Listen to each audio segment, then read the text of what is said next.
Hello, everybody. This is Craig from the Pacific War Channel. Welcome to Echoes of War. I'm here with my co-host Gaurav. How are you? Hey Craig, great to be here for another Echoes of War episode, and the culmination of the series that we've just have been recording for the past few weeks. Yeah, we're finally doing the last in our series covering the best generals, admirals, and now today it's going to be the air commanders of World War II. But before we start, I just want to say if you want to further support the channel, please check out my YouTube membership over at the Pacific War Channel on YouTube, or you can check out my Patreon account at www.patreon.com/the Pacific War Channel. By joining either, you get access to the exclusive podcast, you get early access to all the content I make, and voting rights for the subjects I will tackle next. And I'll just throw it out there. I recently did a community post and a post on the Patreon asking people if they thought it'd be okay if I did a little passion project. Everyone voted unanimously for it. It's going to take a long time, but I might be doing a multi-part series on a alternate history of the Pacific War. It's not what if Japan won World War II, but I've looked at very critical moments in the history, and there is some interesting what ifs, and I'm gonna basically play with it. It's gonna be like a little game, and we'll see where it goes. So there's a lot of goodies over there. If it's interesting to you or history like-minded friends, please, share. Stating all of that, today we are jumping into the best and worst air commanders of World War II, and our factions are the United States, Japan, Germany, Britain, and of course the Soviets. And I think we agree today we'll start with the good old Americans. And you know what? For those who are listening on audio platforms, we are actually changing things up now. So if you watch this on the YouTube channel, it'll be on. And I know I keep saying that, but we're kind of in the process of negotiations of being on a current YouTube channel. If not, we'll make a new one. But we're actually going to be doing light animation work now. So, for example, since we're showing commanders, once we are about to go through each commander, we're going to throw up a picture of them. And if we were doing, let's say, a naval battle, we would probably use some maps and maybe short videos. We don't know. But we want to have some more visuals. But yeah. So, Gaurav, when it comes to the best American commanders, I was a little, I was having difficulties because the way I see it, there's a really great commander as far as aviation is concerned for the Americans, but there's also a notoriously, maybe infamously hated guy, although I think respected in his own right, commander for Bomber Command. So I want to do two guys, and I'm going to be very quick so we don't take up too much time because these episodes have been going on almost for 2 hours. So I want to True. do this pretty quick, but of course, on the aviation side, I don't think it's a surprise to anybody. I chose well, it's just for confirmation, you can Yeah, see it, Gaurav, because I have to ask with the picture yeah, one up. yeah. Okay, so yeah, it's Doolittle. Uh, it's no surprise to anyone who knows their Pacific War. I chose Doolittle because alongside just being a great aviator himself, he was a huge innovator and he did a lot of firsts. So everyone probably knows about the famous Doolittle raid, where they actually did a early raid against the Japanese home islands using bombers on top of aircraft carriers, which is something the Japanese would have never suspected. I mean, after it had been done, there was wild theories from Japan that these supposed super carriers that were like 3 times the size of a normal carrier might have launched the bombers. But regardless of that, Doolittle performed something that raised morale for the entire nation during a time in which they had taken so many losses. It was a very important moment for the Americans. It was disastrous for the Chinese, who went through a horrifying campaign in Zhejiang, Jiangsu province, and a lot of them were killed by units like 731. Chemical warfare was used on the Uh, population. It was let's horrible. not. Yeah, but I won't go into But it. I think I really just got to say one thing about to put in context of how crazy the idea was. The medium Mitchell bombers that were used by Doodle for his raid, their minimum weight empty is around 8.8 tons. Yeah, And for comparison, the maximum takeoff weight of a Grumman Hellcat was under 7 tons. yeah, it's a huge difference, that's for sure. But that wasn't the only thing that he was responsible for. Of course, in World War II, his leadership actually would go along a lot further, and not just in the Pacific for that matter. Doolittle was instrumental in improving bomber tactics, such as the use of tighter formations, for better self-defense against enemy fighters. And he improved precision bombing, against key industrial targets. He would have a huge influence in Europe as well as the Pacific for that matter. And he had constructed, complex combat box formations, for example.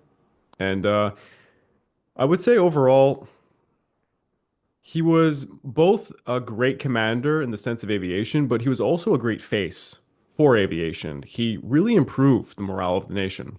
I don't want to go too much Uh, further into it, but yeah, I would just say one thing I really like is his innovations that he got forward tactically for escorts more than the bombers. yeah, So the doctrine that existed with the United States before Doolittle changed it hmm was fighters have to operate right around their bombers. We've seen in yeah, the of Battle of course. Britain, bombers are slow and they take away from one of the a fighter aircraft's greatest strength over a bomber, speed. Doolittle actually just did away with it. He's like he's there were groups of fighters that would be near the bombers. They were not unprotected, but he would be sending these advanced groups out, or which were usually P-38s or P-47s, to proactively attack and strafe the enemy ground installations and aircraft. Yeah, of course. So this allowed them to operate at full capacity and full efficiency of each machine. And this, I think, I remember talking this with one of my uncle. He's an aviator from the Indian Air Force, served for about almost 25, 30 years. So when he explained like how you have these roving fighters which Doolittle pioneered, right? This tactic of these aggressive sweeps, he said this can be one of the most influential groups in a air strategic campaign. So Yeah. just wanted to add that. And I'm going to make this quick, but I think he needs to share this title with someone a lot of people would actually say doesn't deserve it. And there is a lot of critique for this guy, but of course, it's well, the leader of Bomber Command, Curtis LeMay, who I guess you could say, let me just get that picture a bit bigger, was a necessary evil. Um, the biggest critique of Curtis LeMay is that his innovations caused unbelievable harm, of course, to the Japanese, because he was in control of kind of the end game for Japan, I guess we'll call it. A lot of his innovations were they would save American lives. I guess one could argue for the American side. For example, he would begin nighttime precision bombing to cripple the German war economy beforehand. But when he came over to Japan, given, how the makeup of Japan and how their buildings are made, he elected to do firebombing because they couldn't seem to hit the industry of the Japanese because the industry had been moved basically all around the country, even in the rural areas, because they couldn't concentrate anymore because of all the bombing. So they began firebombing using the super fortresses. And something that people really don't like is Curtis LeMay implemented some operations while he was the brain behind them that were what broke the Japanese. So, for example, one that people don't talk about as much is Operation Starvation, and that was using aircraft to drop mines around all the ports and seaway entries to the Japanese home islands. And this, as the name says, it starved the Japanese out, and that was a big part of why they would have to finally give up. But through that and the firebombing, I mean he he's probably responsible for more than 500,000 Japanese civilians being left, like homeless, more than 200,000 being killed. I mean, 40% of like like up 66 cities were just completely leveled to the ground by the firebombing campaign. And while this is all horrible, Curtis LeMay actually had a unique defense to all this. He stated that the way to decrease the amount of overall deaths for both the combatant and the defender would be to hit them as hard as possible in a single decisive blow to just make them give up. Because what he had seen, especially during the Pacific War, was they would escalate the bombing until the enemy would give up. But by that time, they had killed just so many people. So going forward, even after World War II, he would be, of a great influence during the Cold War era, especially with atomic weaponry. And his doctrine was kind of what became the doctrine of the United States. And I think he deserves a place here, but he's definitely a reviled figure. I'll say that much as well. I just have one question, if you don't mind, about LeMay. Was he the one that advocated for Iwo Jima, or was the one that changed Iwo Jima's strategic necessity? Because the Iwo Jima campaign was initially sold by the Air Force of having a base to escort the super fortresses to Japan. Hmm. And I don't remember if it was LeMay or I think it must have been LeMay who then decided to switch to the incendiary bombing campaign. And since the aircraft could operate out of China, the necessity of a major base of super fortresses on Iwo Jima was kind of like nullified from that, and they just tried to say, "Oh yeah, it's an emergency landing strip if they needed." Yeah, Iwo Jima was not necessary. They wanted to originally, it was Nimitz, by the way, I believe, that advocated for it to be used as an emergency landing strip because they had lost a lot of aircraft, either coming back or to and from. I'm not sure if LeMay had much impact on that campaign because they I do. had, I remember reading the Air Force was the one that kind of put the biggest push for that campaign. yeah, well, because the Air Force also wanted Formosa to do the same thing. I mean, they had the I necessary think Lemon, islands to be able to do the job, but definitely taking Iwo Jima would help. But I still think it was yeah, unnecessary. But yeah, you could have bypassed it, but oh well, we got our famous raising of the flag photo, I guess. the second photo. Second photo. Yeah, people don't know I that. stand corrected. Yeah, that's a whole story of its own. That's an interesting one. But we've talked about the two True. best, but now we got to talk about the worst, right? So I'm gonna bring up the picture. Drum roll. It's Eker, of course. So Ira Eker was someone, and I wouldn't say he's like the worst, by the way, but we have to choose somebody. This is our opinion again, folks. He was a really big advocate for daylight precision bombing for military industrial targets in Germany. And yeah, things didn't go so well under his command, I'll say that much. He was trying to persuade a very skeptical Winston Churchill that the American and British approaches would complement each other. And he had done this like one page memo where he was stating like, if the RAF continues night bombing and we bomb by day, we shall bomb them round the clock and the devil shall get no rest. So basically the idea was just to have continuous bombing and that way the German crews would not be able to, counteract them with anti-aircraft and fighter coverage. And yeah, it didn't go his way. Not at all. The American bomber losses mounted from German defense, like their anti-aircraft weaponry and their fighter aircraft, it was horrifying. It took a real I toll. think you should also mention, sorry to interrupt, Yeah. but he also was steadfast in holding to the doctrine that fighters have to be with the bombers. They Yep. cannot go away. And he wanted the P-47s to be fitted with drop tanks instead of extra ammo, rockets, Yep. fuel. And that already compromised them heavily. And those guys are just hemorrhaging men. And he also wanted the B-17 Flying Fortress. He wanted to add additional gun turrets and gunners to reduce the bomb. Like this would reduce the bomb load. So what he was like actually looking at was kind of creating gunships. And that's like it defeats the whole purpose of what you're doing. Like you're going It's to not a take strategic casualty. bomber. Yeah, you're taking casualties. It's a dangerous mission. You want to just do the largest payload to get out of there. So, anyways, he had bad ideas. I, Yeah, I think let's just put this. His Air Force was between July to November 1943. They yeah, lost almost two-thirds of their crews. yeah. They were bleeding men. Two-thirds. That's well, it's cascading, I would call it, not bleeding. During, yeah, I think you said it was from July through November 43 of 43. He lost like 64% of the air crew while doing this.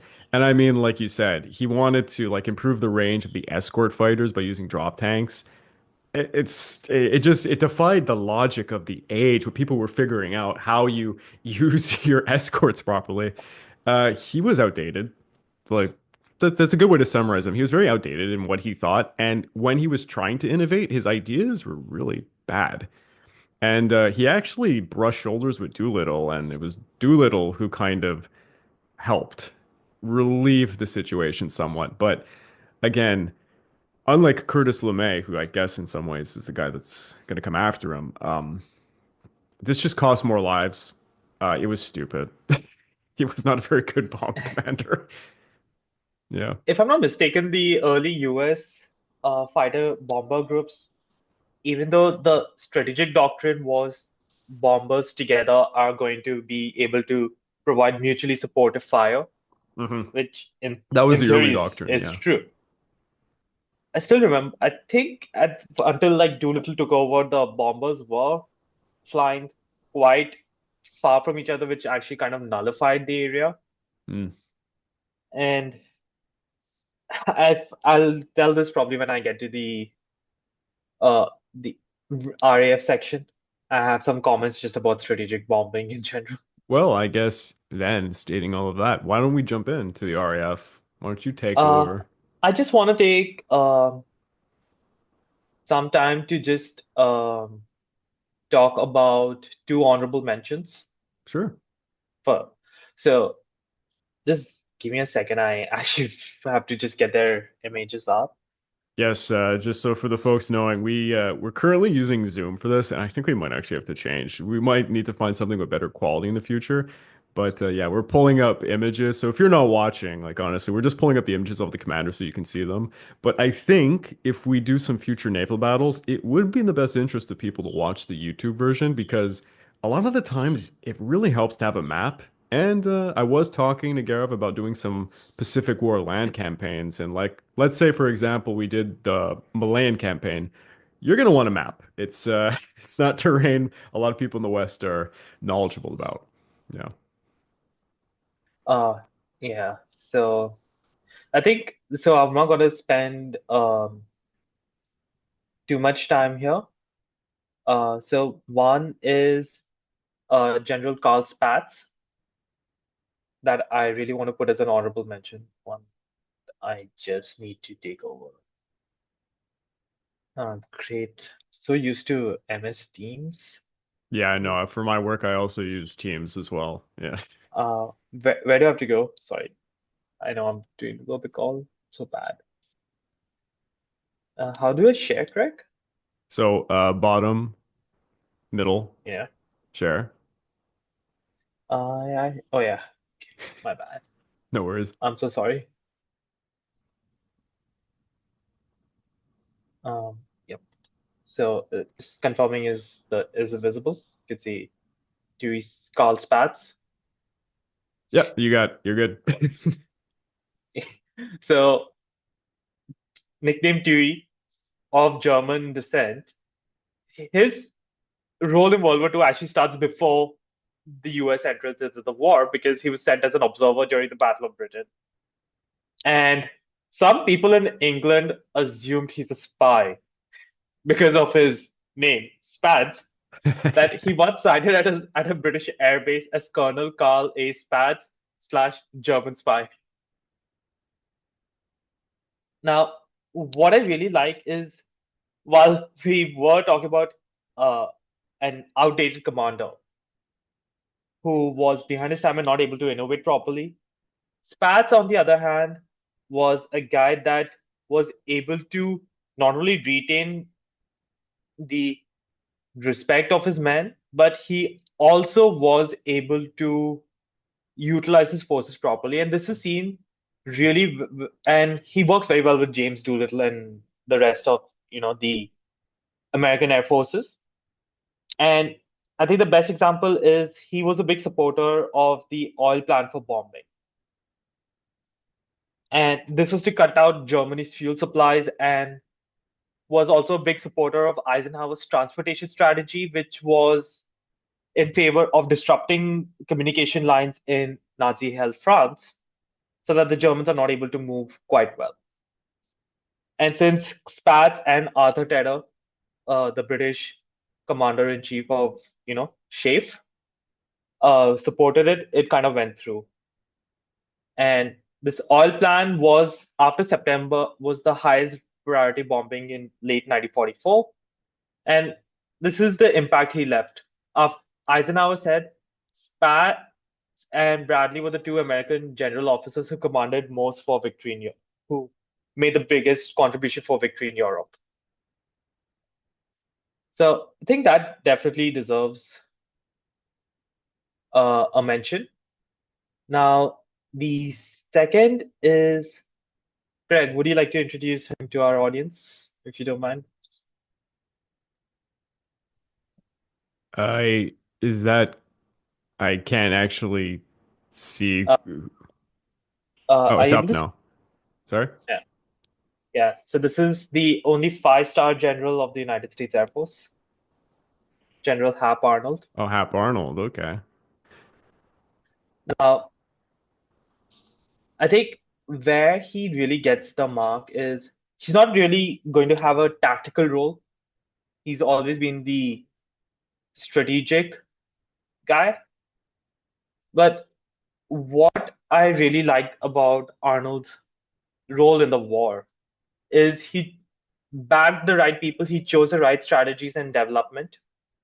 So he was one of the big guys for the strategic bombing campaigns. So paved the way for the B-17s and its updates and the super fortresses.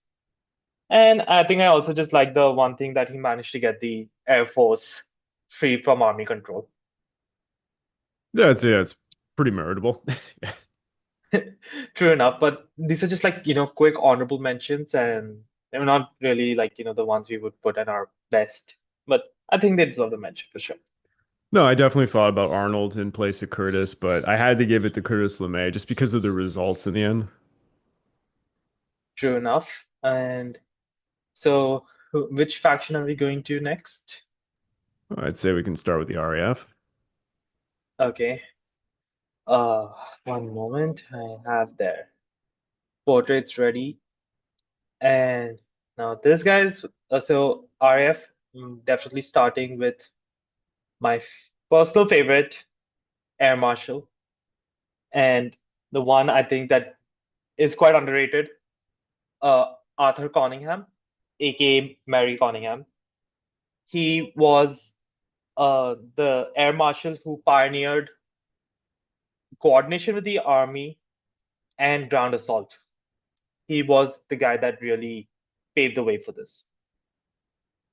So his career really takes off in the start of the desert campaign in 1941.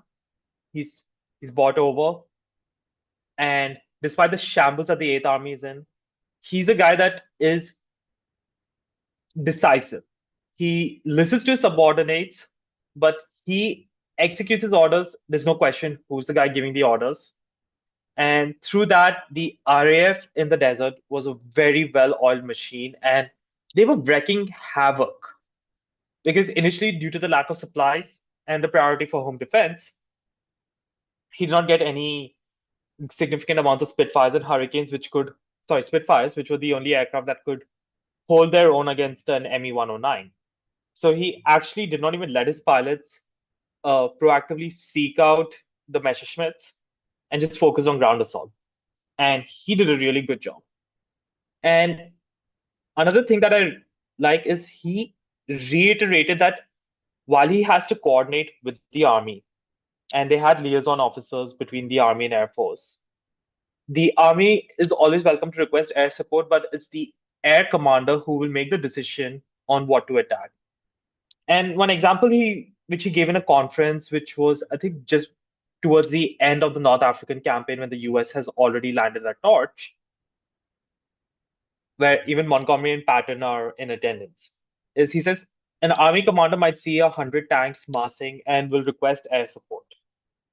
But at the same time, our reconnaissance flights would have probably confirmed the presence of a column of around 400 tanks beyond the ridge, which the army commander, from their vantage point, would not be able to see.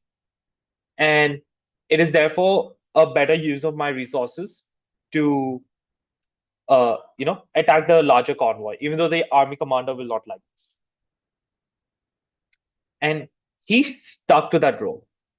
He does get into some, I'll call it political conflicts during Overlord. So he's part of, I think, with Louis Brereton. part of the Tactical Air Forces Command in the Normandy campaign.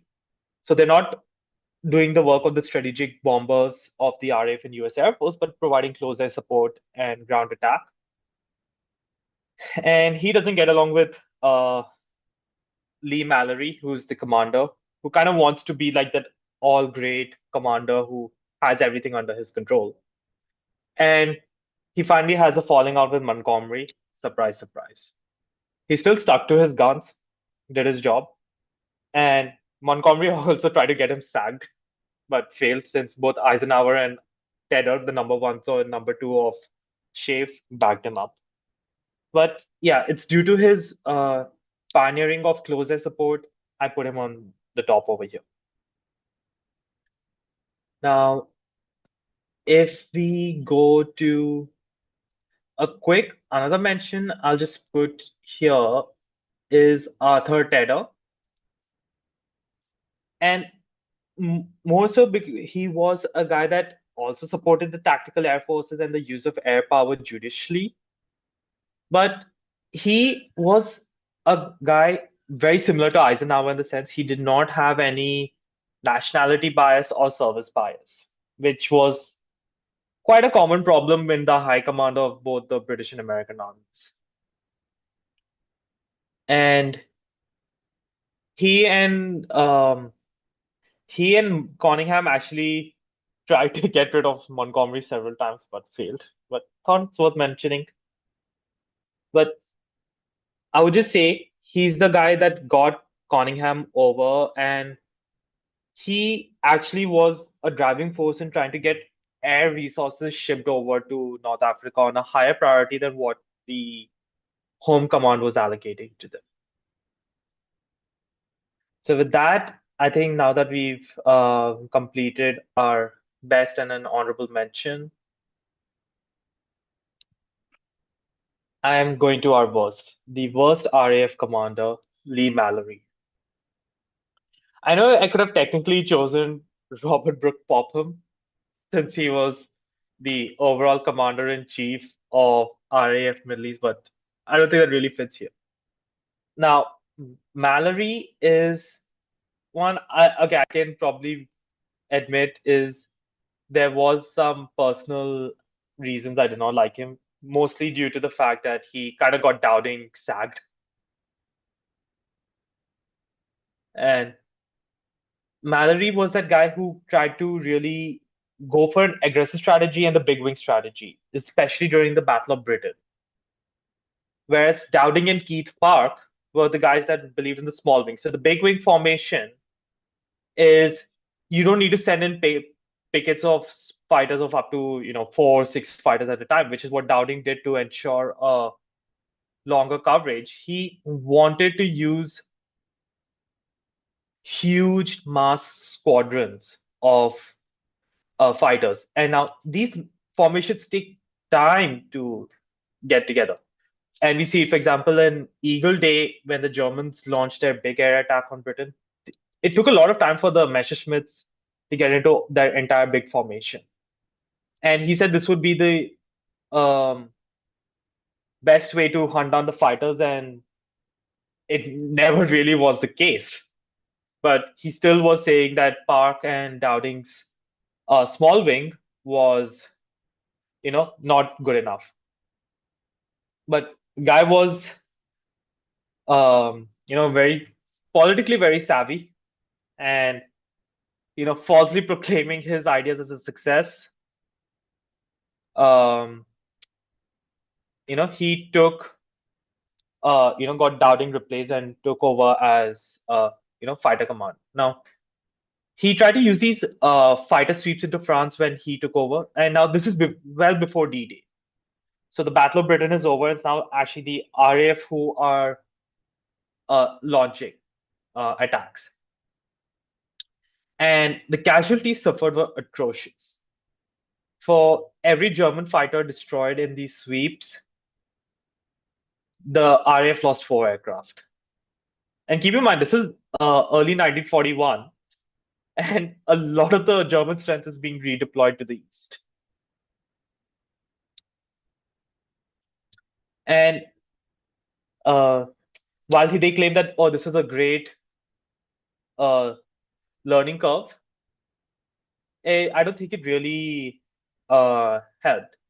Then where he started to really lose his influence was he wanted to be the Air Force commander that had both strategic and tactical air forces under his command. So all the bomber forces, all the fighters, all the ground attack forces, coastal command, everything, all under him. And as you can imagine, within the RAF and outside, met a lot of opposition. And seeing that he was not really playing a role that was needed since the various air forces worked with each other just fine, he was kind of like redeployed to the Eastern Theater that is in the Far East. But fortunately, he would never, make it. He died on the way. And even though Montgomery said we should consider him the best air marshal we have, no ways. Well, you Sorry, know what? no If ways. Monty puts his name on him, then I guess that does mean he was the worst. No, the Monty said he's the best. I know. That's Uh, special. yeah. Then just as an honorable mention is Hugh Dowding deserves to be up here. The way he commanded the fighter defense over of Britain during Dunkirk, while not seen by the ground forces, played an integral part of, buying time for Operation Dynamo to take place. And it also helps with the fact that he managed to discredit Göring quite a bit, since the great Luftwaffe commander promised that, Luftwaffe's just gonna bomb the British Army into oblivion. I mean, that's He, kind of more he on Hitler at that point, but yeah. well, the Reichsmarschall did make the promise, just True. think. True. And he was a very proactive commander with Battle of Britain. He and Keith Park, as I mentioned when I was talking about Mallory, were advocates of the small wing formations, that is, sending groups of smaller fighters and not the big wings.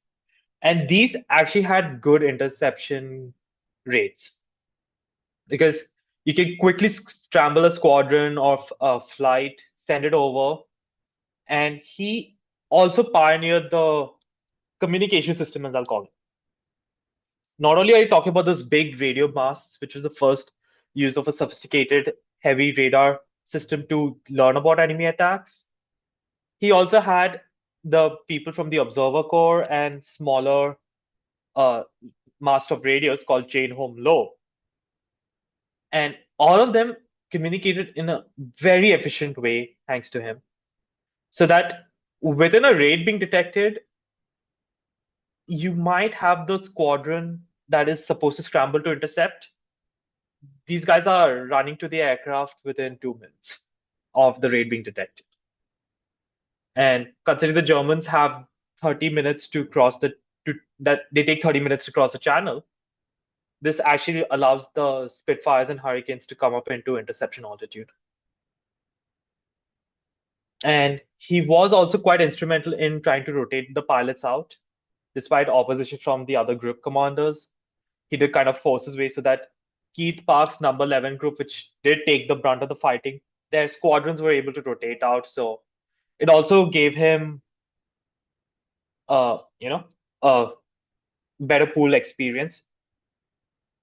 And I think he was the guy that recognized that the Battle of Britain was going to be the key for British defense.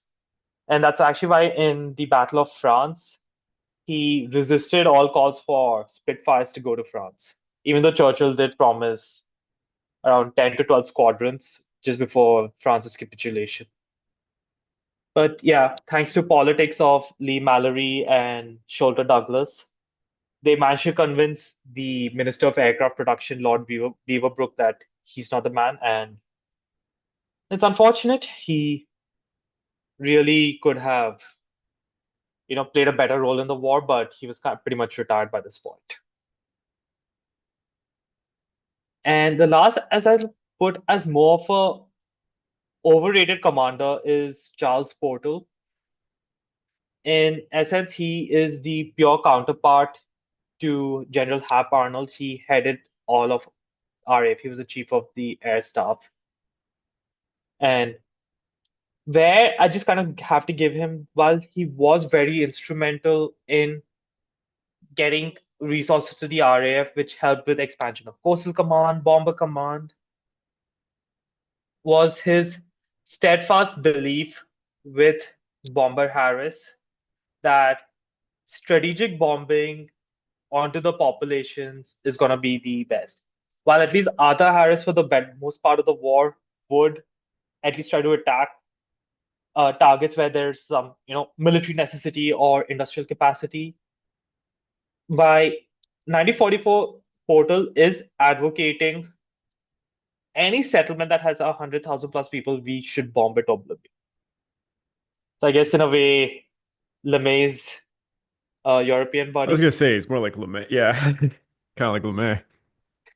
and this actually does cause quite a negative feedback when you have the Dresden Night incident, where his reputation and Bomber Harris's reputation for Bomber Command take a massive blow in the aftermath. That even Churchill just by 94 March of 1945 just tells him this strategy stops right here, right now, and Churchill just distanced himself from the entire Yeah, that was one episode. of Churchill's major regrets. He never wanted that to happen. He thought it was horrifying. And I mean, what happened in Dresden is actually, I don't know if people know the finer details, but the population was led to believe that the underground bunkers would protect them from the bombing.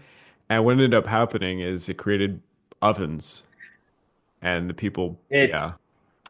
it was horrible. It was one of some of the worst bombings by Yep, standard, definitely. even though we've seen other cities also take a brutal beating by any standard. But this is just the only reason I wanted to bring up Charles Portal as an overrated commander. He wasn't bad, but his downside shouldn't just be, not considered. So that brings me to the end with the RAF. All right. And I think we can jump to Japan. And let me just make sure I got my photos in order. Psst. Hey, you. You ever hear me talk about some great Pacific War movie or documentary like Pearl Harbor Minute by Minute over on Netflix and feel the urge to watch it for yourself? Uh-oh, you live in Japan and your Netflix doesn't have it? Must suck to be you. Sucks to be me right now. Oh wow, season 4 of Demon Slayer is out. Oh wait, I can't watch it on Canadian Netflix, but it's over on Japan Netflix? Whatever will I do? Oh no, no. Being blocked from regional content? With private internet access, you too can watch Demon Slayer Season 4 by switching your IP address to Japan. Yes! Hell yeah! Why stop with Japan? With private internet access, you can change your IP address to over 84 different countries and every single US state, giving you access to region-restricted content all over the world. Nice. Many websites and services like Netflix are only accessible depending on your physical location, but private internet access helps you overcome these restrictions. Think about it. Without private internet access, it's like paying for a TV series and missing out on the latest season. Shots fired, Demon Slayer on Canadian Netflix. Is that like a personal attack or something? Ever fear people are gonna find your Google searches? 万歳万歳万歳 FBI, open up! Private internet access makes sure that those Google searches remain a buried secret, as private internet access encrypts your internet access and has a no logs policy. Think you're safe with the local coffee shop's free Wi-Fi? No, you are certainly not. Private internet access gives you more privacy features than any other software, and real-time protection from malware and trackers, giving you peace of mind knowing those Google searches remain seen by you and you alone. Private internet access has a no-log policy that they've defended in court, which means they are not storing any of your browsing data. Hey, are you like me using different devices under one household? Private internet access is available on all platforms and protects an unlimited amount of devices at the same time. I personally use private internet access to unblock movies and TV series from all across the globe, and I sleep easier writing scripts for my YouTube channel and others knowing my data is secure. Look, this is a no-brainer. Sign up with my link in the description of this video to get 83% off, plus 4 months for free, so it ends up being only around $2 per month. Signing up for private internet access is risk-free. There's a 30-day money-back guarantee, and 24/7 customer support is available. So don't forget to click www.piavpn.com/the Pacific War Channel, and a big thanks to Private Internet Access for sponsoring this video. There we go. So for the best, I have selected none other than, so let me know when the picture comes up. Yep. Minoru Genda. It's a bit awkward to pick him because technically he wasn't a high-ranking official, but I think he deserves to be in this place. He's one of the greatest aviators and innovators for the Japanese during World War II. He had an extensive career. It spans back to the early 1920s. He was top of his class. He served aboard the Akagi. He had become a fighter pilot in the late 20s, and he was a strong proponent. He was a strong proponent of air power in general, and I'd say he really pushed Japan towards modern warfare. He, of course, was the primary architect of the Pearl Harbor attack. Yamamoto had selected him. But even before that, he was actually rather famous for something that was known as Genda's Flying Circus. It was a team consisting of himself, Yoshida Kobayashi, Motoharu Okimaru, amongst many others, and they were using the Nakajima A2N Type 90 fighters at the time. And it was basically like a public relations campaign for the Japanese public to promote naval aviation, to try to to push the limits of the aircraft, but also to fish out those that might join on to become aviation experts themselves. And it was fantastic. It really created the veterans that we'll see who will be in the Keto Battalion, mind you. And yeah, no, he was in the best group of aviators in Japan at the time. Prior to Pearl Harbor, he, like most naval strategists, believed in single carrier raids against enemy targets. So basically, the doctrine before the Pearl Harbor attack was these carriers kind of were just supporting surface ships. They provided cap, against bombers and stuff.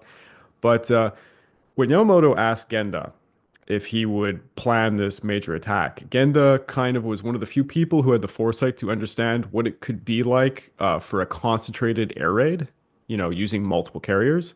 And he urged the pre-war leadership not to build any more battleships, but instead to focus on carriers, submarines, and faster cruisers and such. But he was a captain at the time, so he had very little influence. He was sent to Germany as a military attaché, and he got to witness the Battle of Britain. It's actually famous, his words about what he saw. He actually was very unimpressed by both the Germans and the British, and he was kind of a dick about it, to be honest. He said a lot of shit. But he assessed the RAF Hawker Hurricane and the Spitfire, as well as the Messerschmitt BF, 109. And he said, to be frank, he said they were shit. And he thought that the A6M Zero fighter, which was brand new at the time, just coming in, he said that it greatly outmaneuvered them. But I think he kind of overlooked the fact that, the A6M Zero fighter had a ton of weaknesses, like a lack of any armor. So while, yes, in the hands of a veteran Japanese pilot, and we're talking like 1941, yeah, sure, you can maybe argue, yeah, the A6M has the advantage, but you're relying on the pilot, not the vehicle at that point.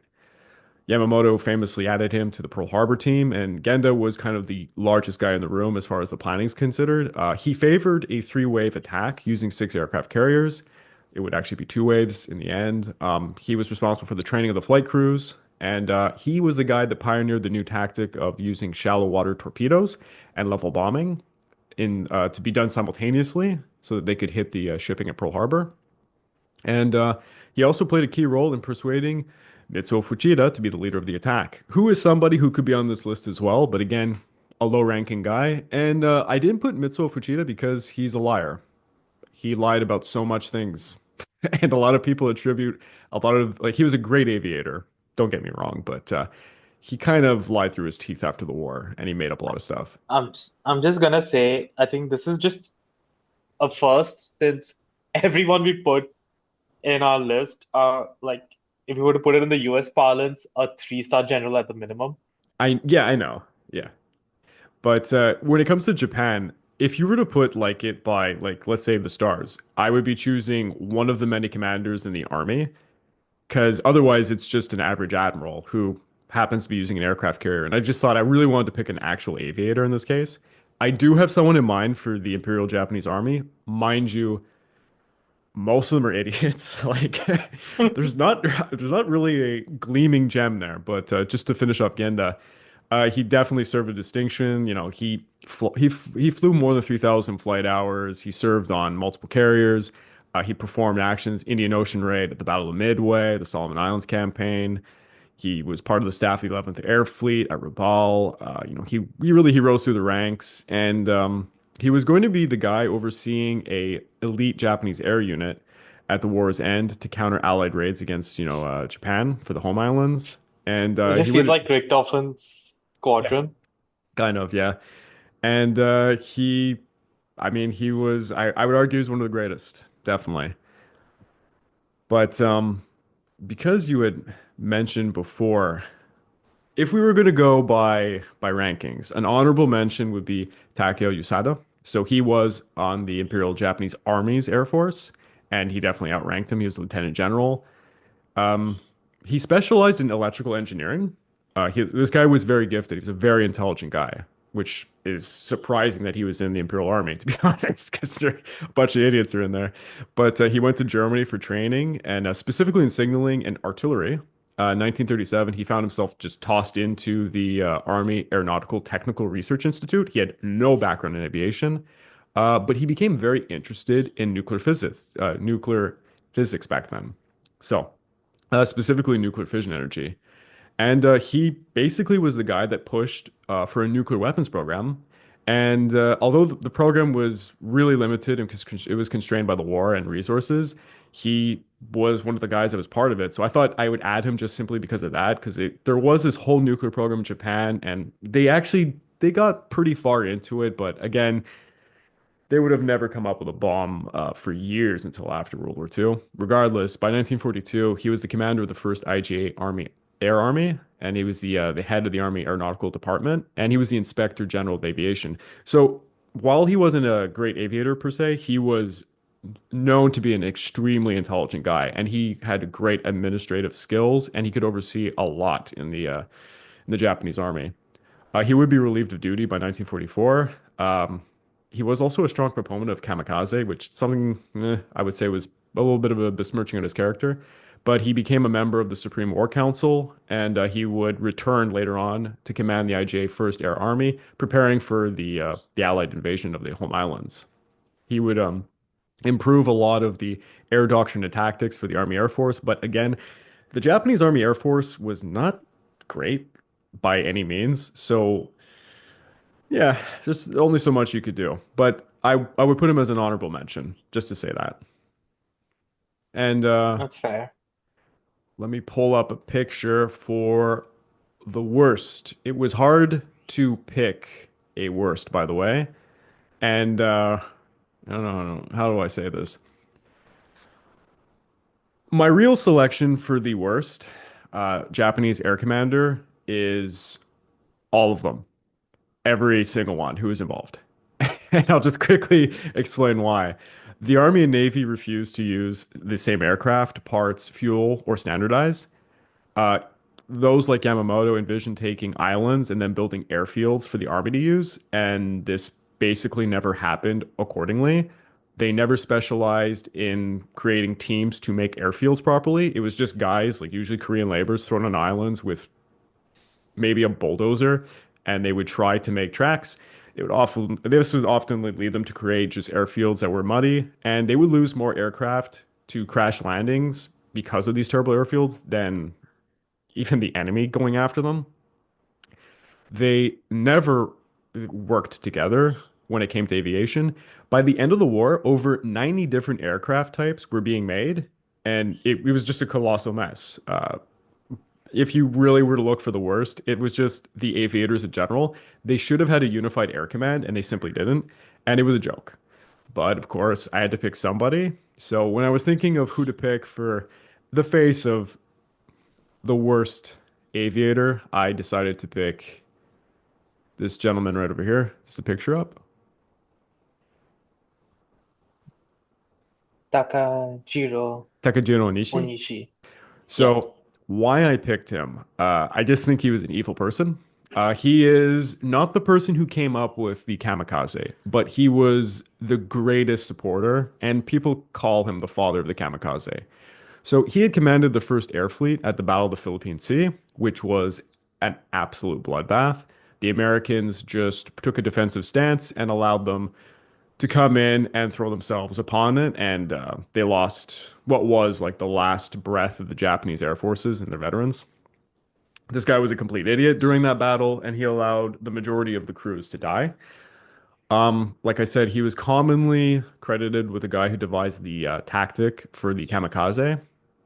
He's quote unquote called like the father. He, following the losses at the Mariana Islands, and facing orders to somehow destroy the U.S. Navy's aircraft carrier fleet in advance to things like Operation Show, he basically beforehand he thought it was stupid to do kamikaze-like attacks, but then he changed his mind, and he came up with basically a new special unit to do this job. I actually have a quote here. Back in October the 19th, 1944, he said at a meeting, "In my opinion, there is only one way to assure that our meager strength will be effective to a maximum degree. That is to organize suicide attack units composed of the A6M Zero fighter, armed with 250-kilogram bombs, with each plane given the task of crash diving into the enemy carrier. What do you think?" Everybody kind of just agreed reluctantly with him. Everybody had the idea of this prior because there were other peoples who were advocating for it, but he was the guy that kind of pulled the trigger, so he became the guy that everyone thinks of when it comes to this. The first Air Fleet commandant, he decided that this was going to be called the Special Attack Unit. And I mean, from then on, I guess you could say he was responsible for the numerous kamikaze attacks. And while they certainly were, I guess one could argue, effective when they worked, I think it just unnecessarily prolonged the war than it needed to be. It caused more suffering on both sides, and I think he was purely evil for doing so. So I put him as kind of the face of the worst air commander.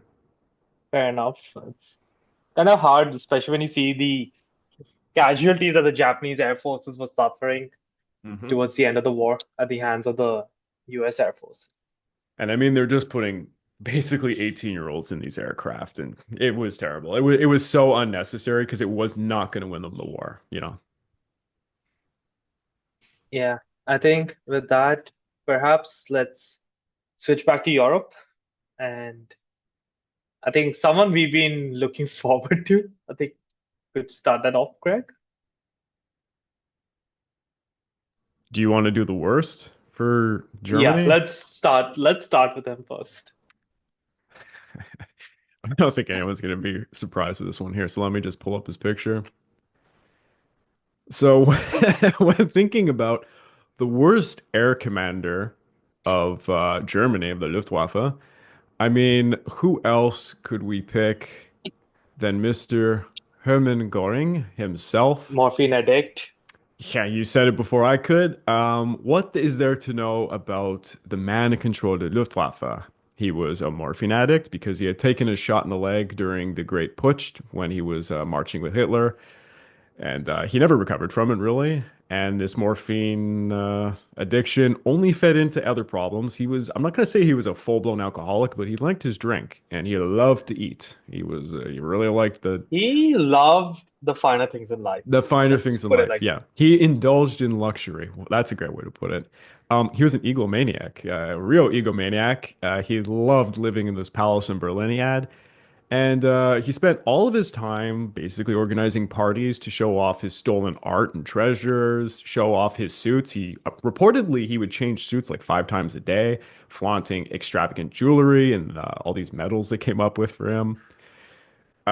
Instead of doing his job, so we should probably point that out. He really loved to not do his job. He rapidly sank into lethargy and a world of illusions. He expressively forbid one General Galland to report that enemy fighters were accompanying bomber squadrons deeper and deeper into German territory by 1943 because he had promised that no one was going to bomb Berlin, and that was a I think lie. I'll add this when the Battle of Britain starts, and I think July is when it's considered to have started. Yeah. And the first time Göring even goes towards the Channel coast, it's end of August. Yeah. Just 6 weeks late because while his staff were busy preparing for everything, Göring was in Paris buying art. Yeah. And since you brought up the And Battle of, oh, go ahead. and not to mention his, I don't know where he would believe all his intelligence numbers because I think he just listened to Beppo Schmidt, his chief intelligence officer, just because he told him what he just wanted to hear. So he was completely blinded. He's not a guy that could make a decision if things are not going his way.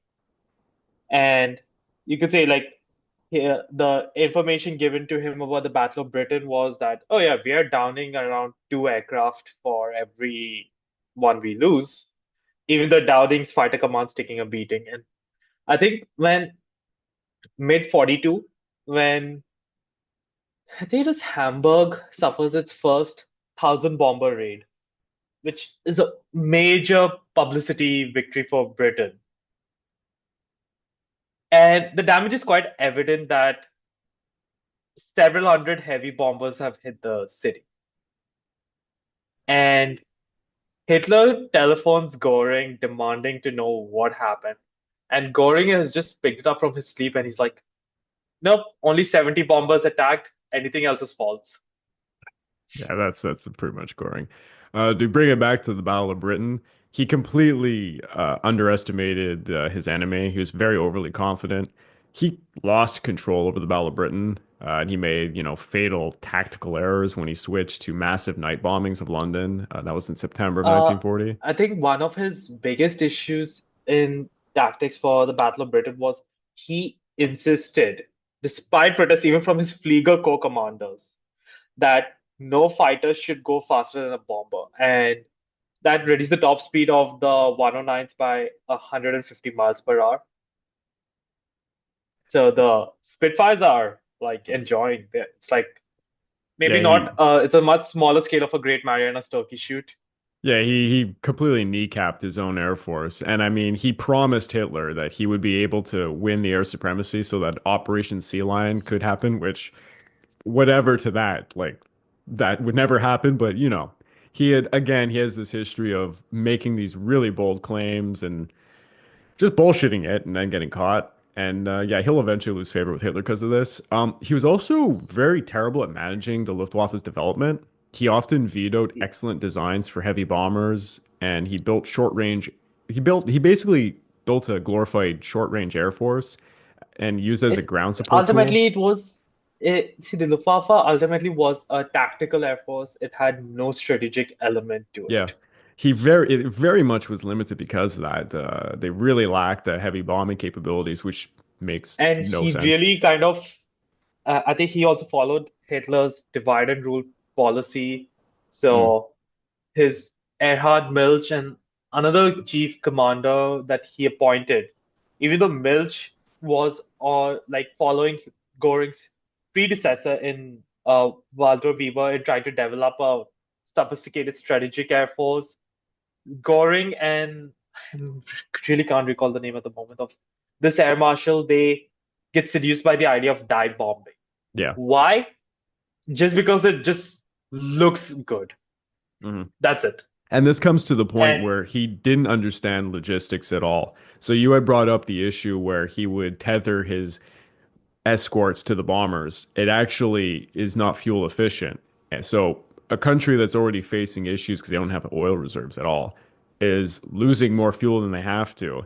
And while this looked great, during the invasion of Poland and France, for example, now they're going greater distances and stuff, and he's completely mismanaging everything.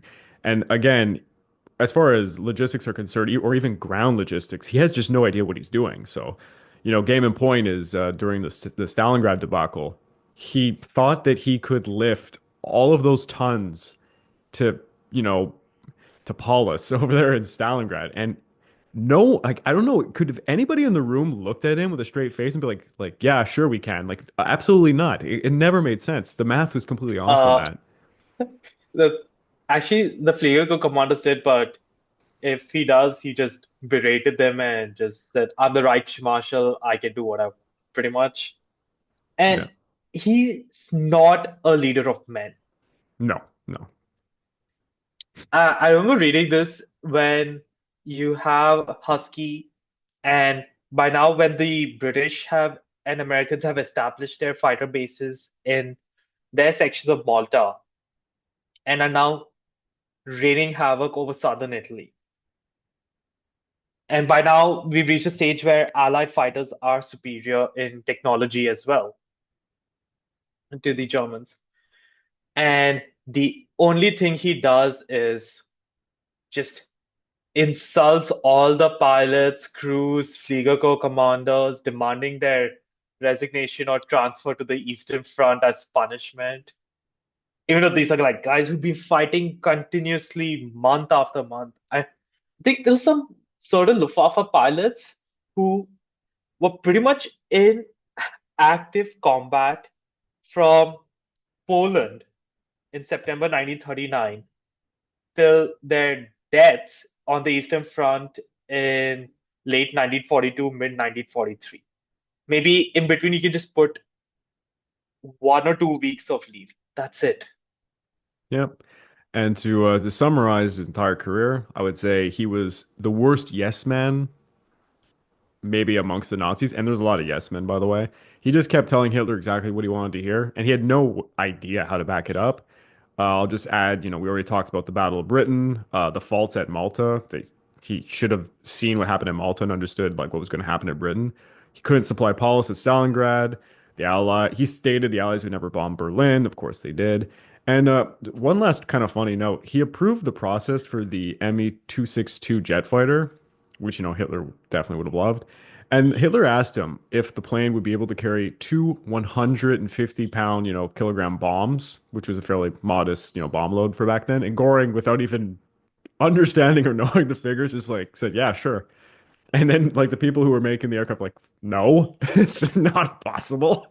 So yeah, Göring was an idiot. Yeah. Just a lot of designs that he allegedly approved, right? So designing a fighter is a long process. It takes years Yeah. from the concept to even a Well, working prototype. in this And specific case, he demanded that the guys making the aircraft had to meet what he had said, and it delayed the project by 6 months because he wouldn't allow them to create the proper aircraft until it could carry that load. So, anyways, yeah, he's an idiot. Yeah. yeah, I was just gonna say like one of the medium bomber that he put, they had the idea that instead of how you see on the RAF Lancasters or the American fortresses, where you have two radial engines on each wing side by side, you put it as like a sandwich, one on top of the other over the wing.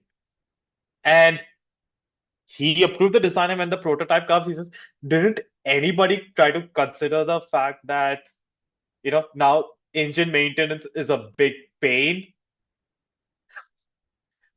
But yeah, as I said, he was a yes man, as you said, sorry, Craig. He's a Yeah. yes man. He also liked to listen to yes men of his staff and was incapable of assessing any strategic information. I mean, I'd go as far as to say this. I think Hitler could assess strategic information better than Göring. There you go. Yeah, that's a pretty good one. Yes, that Göring was an easy pick, by the way. Of all the people on the list, Göring is very easy to pick. He definitely was the Yeah, worst, yeah. But I guess I'll leave it to you for the other Germans.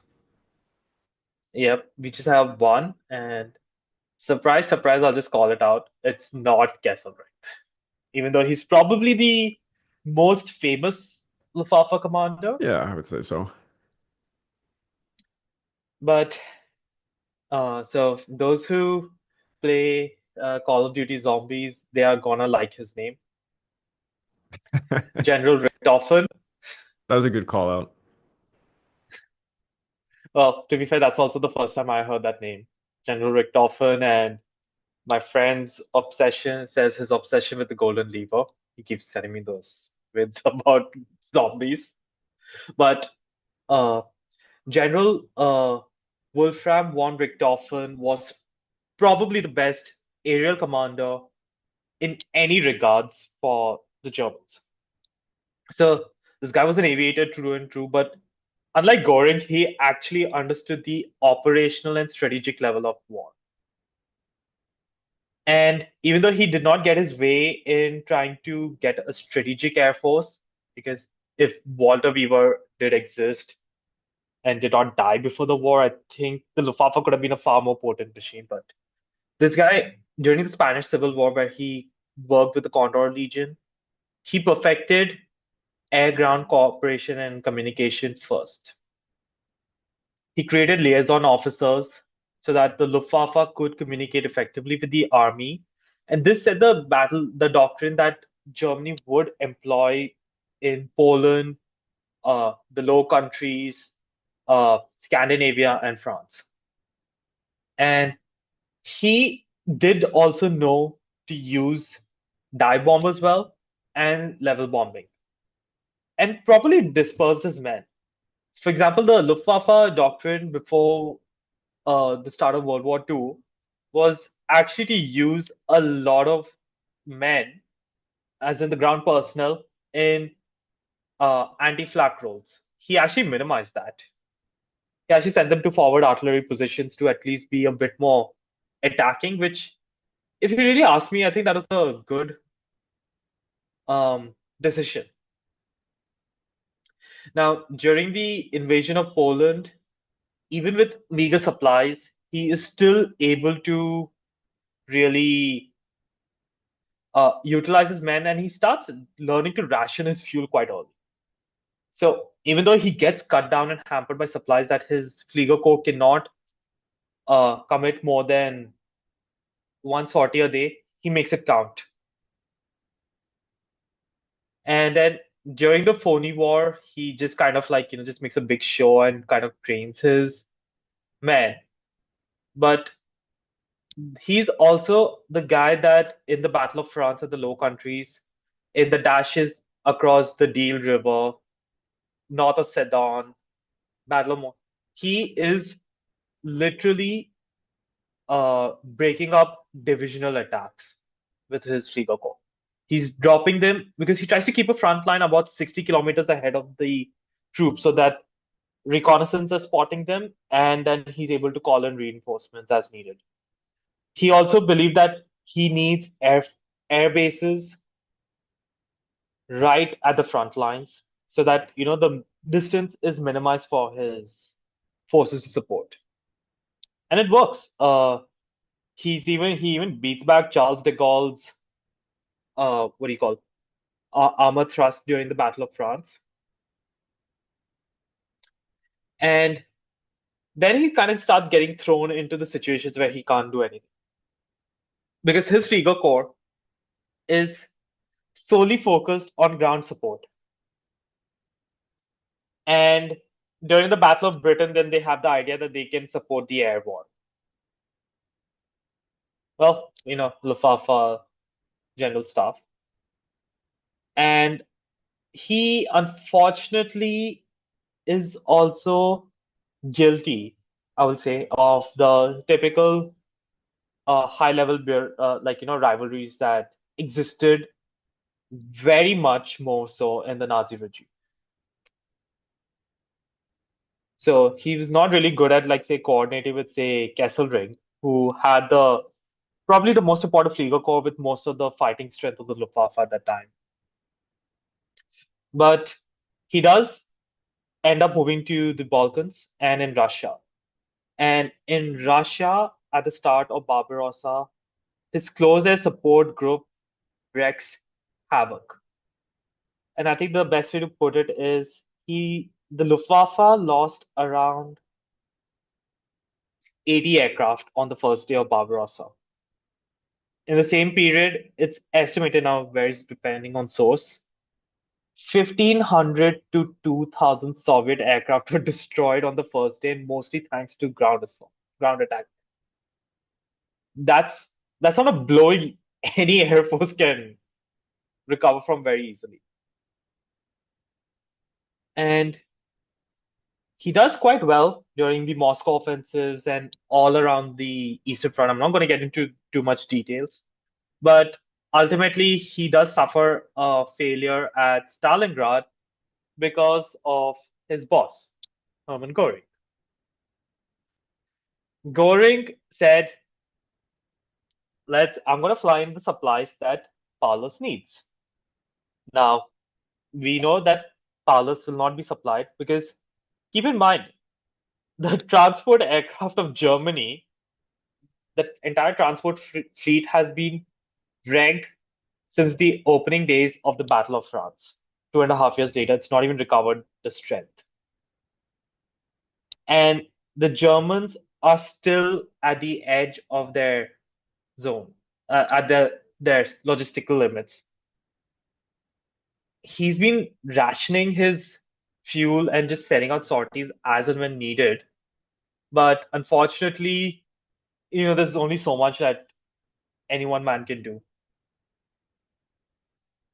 And, ultimately, they just, um, it led to the logistics failure, which he had to take some blame for. But I'm not really going to put it fully on him. He kind of opposed the idea in the first place. Though he did manage to save army groups south from a massive defeat by beating back a Russian assault. Interestingly, he actually had to meet Hitler in 43, and first he had to meet Göring, and Göring was actually terrified of him because he thought, because Göring knew that Hitler liked uh, Richthofen, but he was like, if this guy complains about me, I'm finished. And then he said, I'm not going to criticize your leadership. Though he criticized Göring's reluctance to disagree with Hitler, but he kind of constructed in a way that both him and the Führer were just kind of responsible by using faulty, what do you call, faulty advisors. And he would command into the Eastern Front until Citadel, that is, operate the Battle of Kursk, which pretty much is the end of any German advance in the entire theater. He is then transferred to Italy, and that's where he also gets into, I'll call it a small spat with Göring. When I did mention, like, Göring was criticizing the Luftwaffe fighters and pilots in, the Flieger Corps in Italy. He, he did defend his pilots, which I find very admirable. And unlike, um, the rest of the Nazi high command, he actually did value one Italian vehicle. The Italian Fiat G55 fighter was actually pretty good, and performance that could be on par and useful for the Luftwaffe, but, well, it's an Italian machine, so. And yeah, I think by 1944, his role as an active commander is over, primarily because all the aircraft that are going to be in Germany are just pretty much going to be used in German home defense. Nothing is going, and he just pretty much, is commanding flak units. And he was actually one of those few guys that actually got paid directly by Hitler to have loyalty. And it also allowed him to evade taxes in Nazi Germany. Ironic. But I think the best legacy I would say of Richthofen is the fact that he was a pioneer of air-ground coordination and the use of a tactical air force, which is what the Luftwaffe was suited for. But his biggest, I guess, shortcomings was he was not able to push through for a strategic air force, if at all. He probably played his cards the best anyone could have with the resources he had. So definitely the guy that deserves to be the best, commander of Fair the enough. Luftwaffe. So I think that leaves us with our last faction, Greg. Yes, the Soviets. So let's start with the first because this is actually something The new to amount me. of medals on this guy's, oh my God. All right. Yep. Well, that is, if I'm not mistaken, Alexander Novgorod. He was the chief of marshal of aviation. So pretty much like the equivalent of Hap Arnold, Göring, or uh, Charles Portal, right? Now, he was initially not in command of the Soviets or anything, like of a very high value, but the purges definitely helped. And during the battle, um, when the Soviets suffer catastrophic losses, he then is like put in charge of this entire thing and he was the guy that actually fought for the Soviet Air Force in the sense after the disasters of Barbarossa at the start, right, where they've suffered appalling losses. He actually has to argue with um, Stalin and Zhukov that the Soviet Air Force, until like towards the end of 1942, will not be in a position to fight. They need to rearm, retrain, where he's put in new aircraft in development for air supremacy and air support. And when he does um, launch the offensive, right, when Zhukov launches his great offensive, his new Soviet Air Force, 1,200 enemy aircraft destroyed at around, fraction of the cost. And I think what is very interesting is he does try to experiment and give support for different types of ordnance. So he uses shape bombs, shape charge bombs, night fighters, and night ground attack aircraft. And this actually allowed them to wreak havoc on the Nazi war machine as the Red Army fought in its towards the destruction of the Third Reich.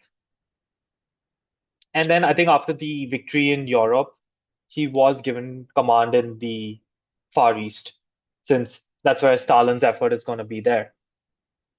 And he actually, post-war, would be involved in laying the foundation for this post-World War II Soviet Air Force. And then, as usual, Stalin gets jealous of a very powerful commander or whatever, and he is, pretty much arrested, tortured for a few years, and then, reinstated. But this is Alexander Novikov that I really want to, um, you know, talk about as the best Soviet marshal. Now, this man is his predecessor in the name of Pavel Zhigarev. I'm sorry if I horribly mispronounced it. Now, this is the guy that was the commander-in-chief of the Soviet Air Force at the start of Barbarossa. He got the job not through any great means, but Stalin's purges really helped a lot. And Yeah. how did he prepare?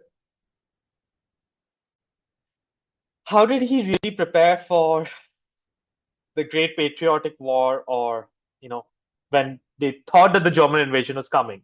Because Stalin and his guys knew that there's going to be a war, but they did not know when. And yeah, he did the great thing of doing absolutely nothing. And it was said in the first week of the war, that is Barbarossa, the Soviet bomber force was annihilated. That's how bad it was. And as you have this situation where the Germans are slowing down, not because of increasing Red Army resistance, but more due to their logistics hampering. In early January, he tries a airborne operation near Vyazma, which is in support of the Battle of Rzhev, which is kind of like towards the northern half of the front. And it's an absolute failure, with most of the Air Corps getting just wrecked. And It's kind of like, the usual treatment what paratroopers have got. And that's pretty much the only reason he's here because he was the only other commander, barring Noikov, to hold the position of, chief of the Soviet Air Force during the war. Because after this, he was just kind of sent to command the Far Eastern Air Forces. And since I think not until 1945 did the Soviets break their non-aggression pact, it really wasn't a post which had anything to do. So yeah, just because of that, I'm putting him in the worst because as you said, I had to find someone. No, he definitely fits. He definitely fits the bag. My God. But yeah, that's all of the factions, and this has been an interesting series. I want to say here, if anyone's watching this on YouTube, or you have the means of commenting on the audio podcast platform you're listening to, perhaps it's Podbean. I think they do have a comment section. Please let us know what you liked about this and what you want to hear about in the future, because maybe we can do some more similar stuff. Again, if you want to further support the channel, check out my YouTube membership at the Pacific War Channel on YouTube or my Patreon account at www.patreon.com/the Pacific War Channel. By joining either, you get access to the exclusive podcast series, you get early access to all the content I make, and voting rights for the subjects I will tackle next. I actually just finished the most recent episode, which is the story of how the Norwegian saboteurs basically delayed the German nuclear program. Maybe a big cog in winning World War II, if you think about it. So it's an interesting story.